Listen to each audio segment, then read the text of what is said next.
구약 성경 810면 시편 11편입니다.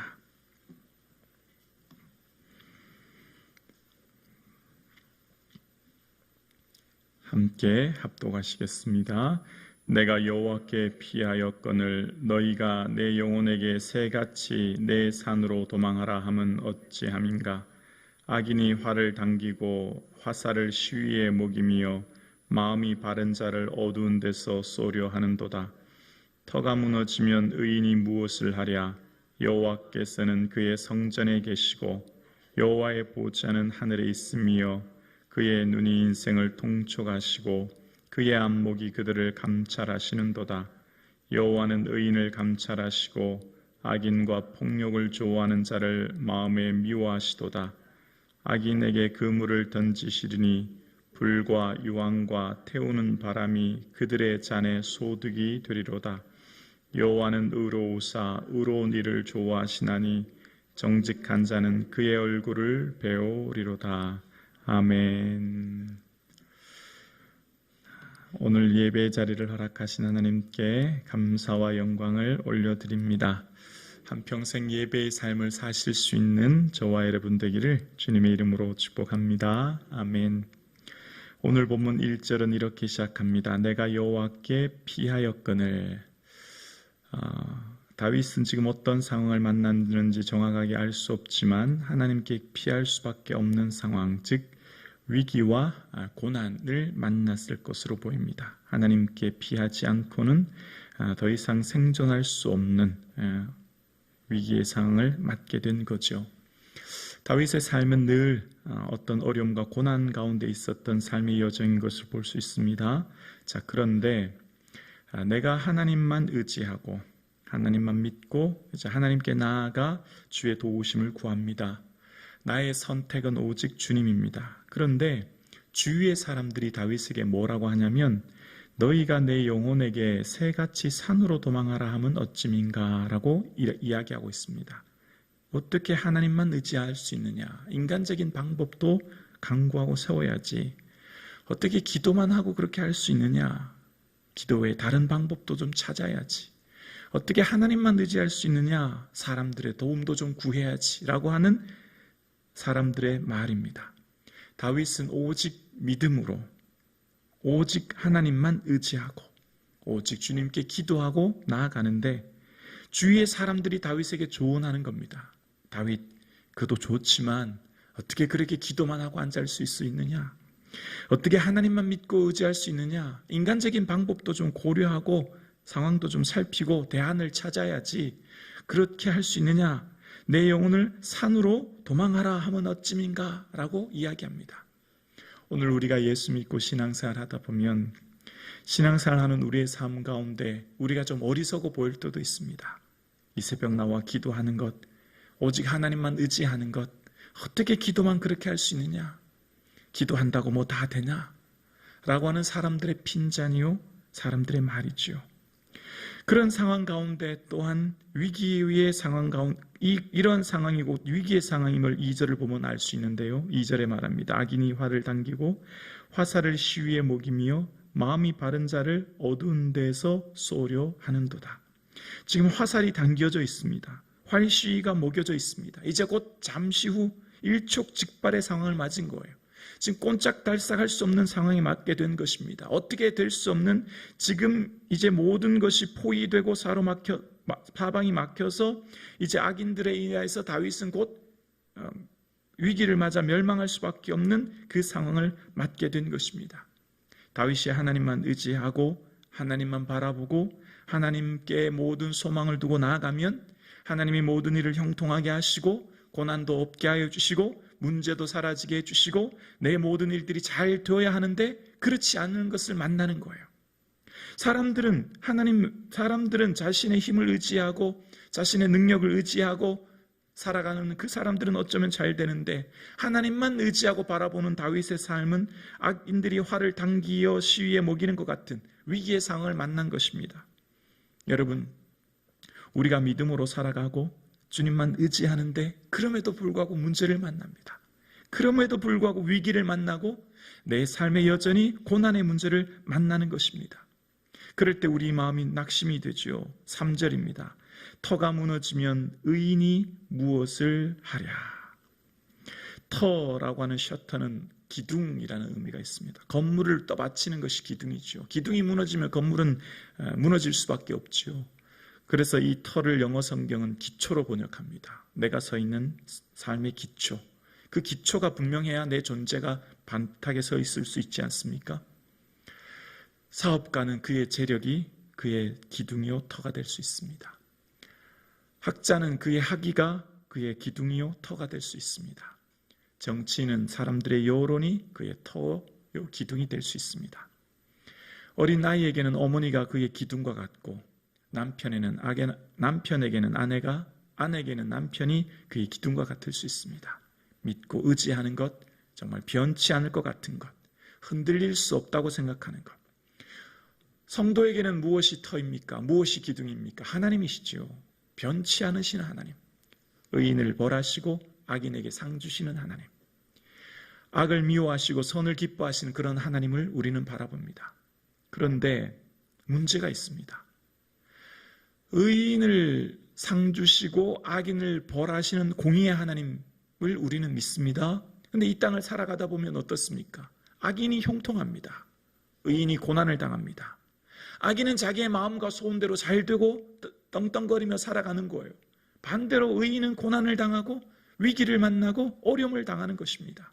내가 아는 하나님, 공의의 하나님, 내가 믿고 의지하는 그 절대 신뢰하는 하나님은 하나님의 공의하심이 보이지 않는 거예요.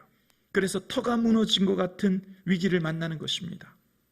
그래서 오늘 터가라고 하는 이 성경의 간주 3번에 보면 나나주 성경 아래쪽에 보면 터가 무너졌으니 의인의 행하는 것이 무엇인고라고 나나주 3번에 이야기하고 있는 거예요.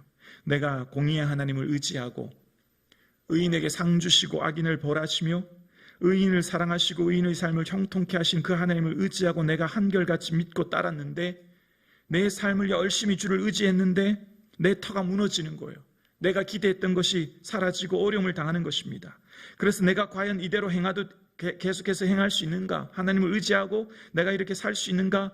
삶의 위기 상황을 맞게 된 겁니다. 여러분, 우리가 언제 힘이 듭니까? 우리가 힘든 것은 외부로부터의 고난이 아니에요. 외부로부터 문제가 아니에요. 내면으로부터 의지하고 신뢰했던 하나님에 대한 신실함의 신뢰가 깨어질 때지요. 내가 정말 믿고 의지하는 하나님, 그 하나님은 내게 기대하고 내가 바라고 소원하는 것들이 이런 하나님인데 그 기대가 무너질 때 내가 열심히 기도하고 의지하고 하나님께 나아갔는데 그럼에도 불구하고 내 삶에 기대했던 것들이 응답되지 않는 것들, 삶의 터가 무너질 수 있는 위기를 맞게 된 것입니다.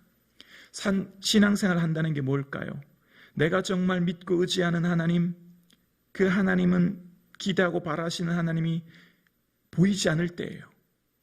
하나님이 내 삶의 능력이 나타나지 않을 때입니다. 그래서 내가 터가 무너지는 것 같고 내가 과연 이대로 계속 하나님을 의지할 수 있는가?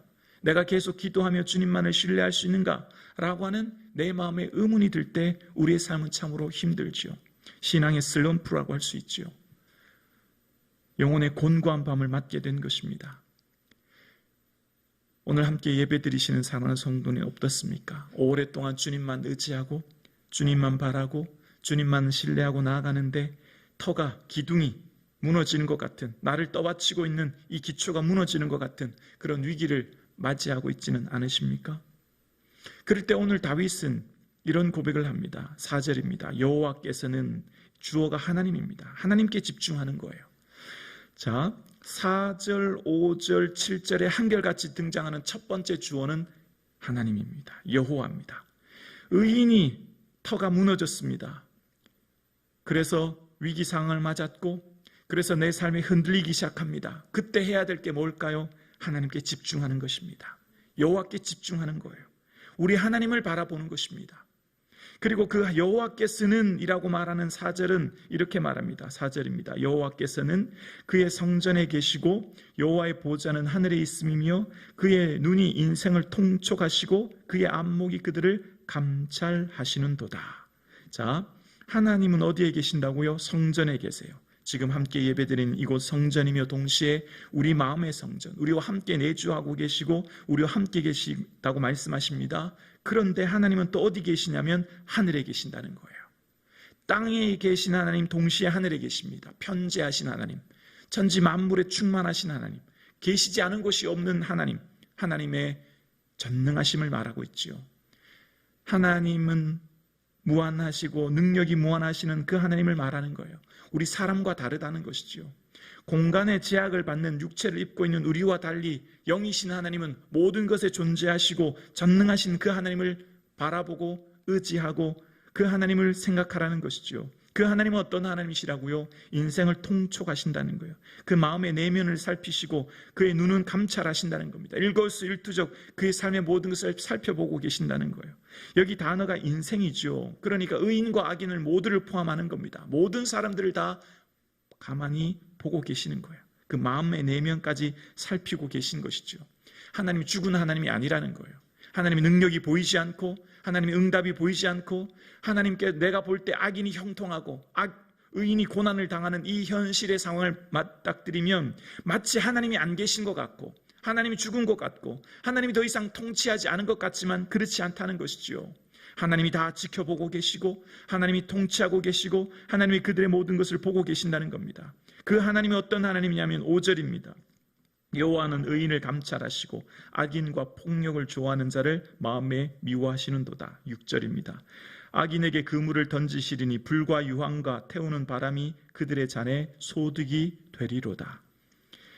하나님은 의인과 악인을 분명히 지켜보고 계시는데 하나님께서는 의인을 감찰하시고 그 내면을 살피시고 인도하시는 하나님께서는 또한 악인의 폭력과 그 모든 것을 미워하신다는 거예요. 그리고 그 하나님께서는 악인에게 그물을 던지시는다는 말씀하십니다. 마치 어부가 그물을 던져 고기를 잡듯이 그 종말이 반드시 오게 된다는 거예요. 그 끝이 반드시 있다는 겁니다. 가만히 지금 지켜보고 계시는 거예요. 그것을 세어보고 계시는 거죠. 그래서 그 끝이 어떻게 해요? 불과 유황과 태우는 바람이 있다는 겁니다. 마지막 그 잔의 소득은 태우는 바람과 같이 소멸해지고 말 것이라는 거예요. 그러니까 지금 내가 만난 그 악인의 형통, 더 이상 하나님 보이지 않은 것 같은 이 세상은 결국 종말이 있을 것이고 그 종말의 현실에 맞닥뜨리게 되면 악인은 태우는 바람과 같이 그 잔의 소득이 사라질 것을 말하는 겁니다. 그리고 의인은 어떻게 돼요? 7절입니다. 여호와는 의로우사 의로운 일을 좋아하시나니 정직한 자는 그의 얼굴을 배우리로다. 아멘. 하나님께서는 하나님의 의인을 사랑하시고 그 의로운 일을 하는 자를 좋아하시며 기뻐하시며 결국 그들이 하나님의 얼굴을 뵙게 될 것이다 이야기합니다. 오늘 함께 예배드리시는 사랑하는 성도님, 지금 내 삶에 하나님의 능력이 보이지 않고 내가 믿고 의지했던 내 터가 무너지고 내가 생각하고 바랬던 것들이 사라지는 것 같은 위기의 상황을 맞고 계십니까? 그러나 기억하십시오. 하나님은 지금도 이 우주 만물을 통치하고 다스리시는 전능하신 하나님이신 줄 우리는 믿습니다. 그 하나님은 다윗은 주목했고 위기의 상황에 오직 하나님만 바라보았습니다. 오늘 함께 예배드리시는 사랑하는 우리 성북주한 가족 여러분, 특별히 이 새벽 예배 나오는 기도의 종이신 여러분, 주님만 의지하고 이 어떤 위기와 고난을 또 능히 이길 수 있는 저와 여러분 되기를 주님의 이름으로 축복합니다.